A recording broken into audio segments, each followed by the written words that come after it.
What's going on, Giants fans? Welcome into New York Giants Now by Chat Sports. I'm your host, Marshall Green. And the Giants, they went out and did it. They made a move. They went out and signed, you guessed it, Robert Foster. You might be asking yourself, who the hell is Robert Foster? And I had asked myself that for a second, but I found out, did some research, did some quick deep diving. Shout out to Matthew Peterson. He helped me build this show. Who is Robert Foster? Well, he spent the 2021 NFL season on the Dallas Cowboys practice squad. So I know some of you in the comments are going to be like, we don't want any Dallas Cowboy player after Jason Garrett. Well, you know what? He probably won't even be on. Well, he might be. He's expected to compete for a roster spot with the Giants to make the 53. It's expected to be a one-year deal around the league minimum. He was on a practice squad last year, but where did the ties come from? He was an undrafted free agent for the Buffalo Bills in the 2018 season. And who was with the Buffalo Bills then?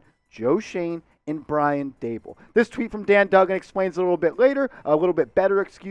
Robert Foster was with Daboll at Alabama and then signed with the Bills as an undrafted free agent in 2018. He had 27 catches for 541 yards and 3 touchdowns as a rookie, 5 catches for 101 yards and 0 TDs in 3 seasons since. So this is clearly a comfortable move for the Giants. He has ties to Daboll, went to college at Alabama when Daboll was there. He was with the Bills, with Daboll, and he has ties to Joe Schoen, who was the assistant general manager for the Buffalo Bills when they signed him as an undrafted free agent. Foster is set to compete for a roster spot. This isn't going to be your wide receiver 1. This isn't going to be your wide receiver 2. Most likely not your wide receiver 3. More of the wide receiver 4 and 5 range. The Giants, they also re-signed C.J. Board. That more so to do with because he was a great special teams player. So Foster will have his work cut out to make this roster. He's a tall 6'2", speedy wide receiver out of Alabama. That does have some traits that I like. He's tall, long, and lanky. He can stretch the field. He puts some pressure on the defensive backs, especially safeties, because he is so fast. He's a vertical threat.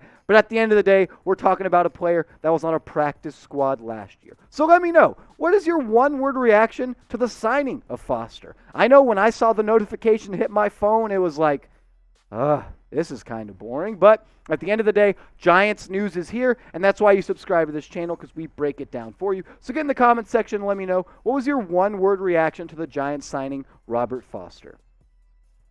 For me, it was boring, and that's okay, because the Giants free agency, I don't mean to, pump the brakes and make you guys unhappy or not confident. It's going to be somewhat of a boring free agency cycle for the Giants. When the Giants hired Joe Schoen, he talked about his philosophy on how he builds a team. It's through the draft and re-signing and paying your own players. He didn't talk about paying big bucks in free agency, and that makes sense because the Giants, they don't have big bucks to spend, so they will be bargain shopping. The Giants are going to be window shoppers for a lot of this. Shout out to 50 Cent. But Robert Foster is the kind of guy that the Giants are going to be looking for. Someone that has ties to the regime. He has ties from Buffalo to Daboll and Schoen. He popped as an undrafted free agent as a rookie. Since then, kind of struggled. But at the end of the day, this is someone that the Giants are going to take flyers and chances on. Someone with upside, someone that's going to be cheap, someone with a chip on their shoulder, and has ties to the organization like Robert Foster did.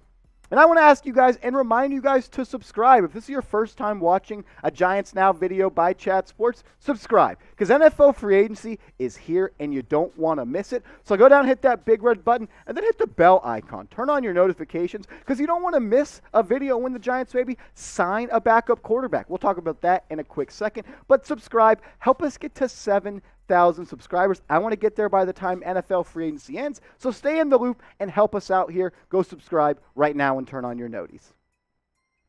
Jeremy Fowler was the first to report that Mitchell Trubisky did not sign with the New York Giants. He actually chose the Pittsburgh Steelers over the New York Football Giants, and supposedly it came down to the very last second. This is what Fowler had to say. Trubisky's decision came down to the Steelers and the Giants. He was looking for the best chance to get back on the field as a starter and win games. And I think that's fair. Trubisky wanted to be a starter. He was going to have to come to the Giants and compete with Daniel Jones, but the Giants clearly have questions about Daniel Jones. You wouldn't go after Mitchell Trubisky to compete with Daniel Jones to be a starter, and if he won that job, be the starter, if you didn't have question marks about his neck, his durability. If he's a franchise quarterback, they're most likely going to decline his fifth-year option. So boxes still have to be checked with Daniel Jones in this new regime. Trubisky was coming to compete. He wasn't coming to be the guy that he was with the Buffalo Bills, where he was just a clipboard holder and a headset wearer for Josh Allen. He was coming to the Giants to be the new QB1 for the Giants. He wanted to play on Sundays, and that's obvious, and he's going to be the clear-cut starter for the Pittsburgh Steelers. But I think it's obvious. Joe Schoen and Brian Daboll, they've hyped up Daniel Jones, but they have no ties to him. They could move on from him as soon as following next season. They're not going to pick up the fifth-year option for almost $20 million.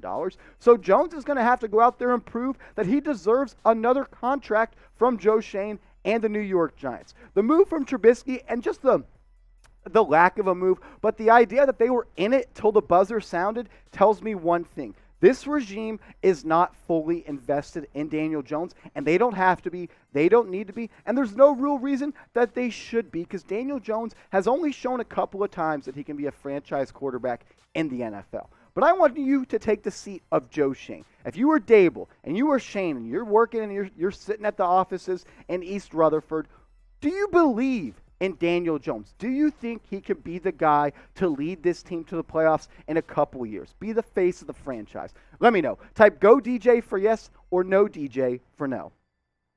Other backup quarterback options following Mitchell Trubisky signing with the Pittsburgh Steelers. It was a 2-year deal, and I still have not seen the official details of that. I'm interested to see how much he got paid. But Jordan Renaud tweeted this out. The Giants are in the market for a mobile veteran free agent quarterback. Trubisky fit that bill, but he did go sign with the Pittsburgh Steelers. So available options are Tyrod Taylor, Case Keenum, Jacoby Brissett, and Marcus Mariota. Expect them to pivot now in that direction. And I personally like all of those names on that list. But my number one guy would be Marcus Mariota. I think he fits the bill and is very similar to Daniel Jones. The last time Marcus Mariota was a real-life starter in the National Football League, you got to go all the way back to 2016, where he started 15 games, and the Tennessee Titans made the playoffs. He completed about 61% of his passes, almost 3,500 passing yards, and an awesome TD to interception ratio of 26 tutties to 9 interceptions. I do think Marcus Mariota is the Giants' first option, but he may command more money than my second option, which is Tyrod Taylor. Go after Mariota, but if he wants a lot of money, maybe, $7-8 million, that may be a little bit out of my price range for the New York Giants. I would pivot and lean to Tyrod Taylor, who also has ties to Joe Schoen. He spent 1 year with the Buffalo Bills when Joe Schoen was there, obviously, as the assistant general manager. Tyrod Taylor, he's not flashy, he's not sexy, but he is a solid backup quarterback. Someone that if Daniel Jones gets hurt, he could be a solid spot starter that can come in and win you a game or two. He'd be one of the best Giants backup quarterbacks they've had in a while. So pick a QB2 for me. Do you want Tyrod Taylor? Go down and type TT. Or if you want Marcus Mariota, holding the clipboard, wearing the headset for Daniel Jones, go down and type MM. I want to thank everybody for watching today's video. Go and give it a like, show it some love. And if you made it this far in the video, you're a real one, so I'll do this for you. If you give me a follow on Twitter, @MarshallGreen_, I'll give you a follow back. Just send me a DM letting me know you came from this video.